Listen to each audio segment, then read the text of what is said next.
Lionel Messi যেন Superman. বুড়ো বয়সেও যে এমন ফ্লাইং করে গোল করা যায়, সত্যি তার যেন দৃষ্টান্ত প্রমাণ করলেন লিওনেল মেসি। লিওনেল মেসির জাদুতে ন্যাশনাল ভ্যালিকে কেমন করে হারালো লিওনেল মেসির ইন্টার মায়ামি। বিস্তারিত জানতে ভিডিওটি না টেনে সম্পূর্ণ দেখার। MLS এর প্রথম রাউন্ডের গুরুত্বপূর্ণ ম্যাচ।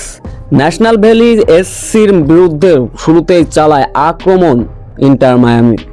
মেসি ছিল দুর্দান্ত, অনবদ্য। এই বয়সেও যে এমন ফুটবল খেলা যায় তারই প্রমাণ এক কীর্তি গড়লেন লিওনেল মেসি। প্রথমার্ধের শুরু থেকে চলে আক্রমণ আর পাল্টা আক্রমণ। ম্যাচের বয়স তখন 19 মিনিট। লিওনেল মেসি সুয়ারেজের আক্রমণ। মাঝমাঠ থেকে বল টেনে নিয়ে গেলেন লিওনেল মেসি। সেইখান থেকে ডান সাইডে বল পাস করলেন সুয়ারেজের কাছে লিওনেল মেসি। সুয়ারেজও সেইখান থেকে দুর্দান্তভাবে বলটি বানিয়ে দিলেন লিওনেল মেসির কাছে। উড়ন্ত বল, সুপারম্যানের মতো গিয়ে হেড করে গোল করে বসলেন লিওনেল মেসি। সত্যি এক কথায় অসাধারণ। এই বয়সে যে এমনও ফ্লাইং ভাবে হেড করে গোল করা যায় তারই দৃষ্টান্ত প্রমাণ করলেন যেন লিওনেল মেসি, যার ফলে প্রথমার্ধে আক্রমণে থাকা ইন্টার মায়ামি 1-0 গোলে বিরতিতে যায়।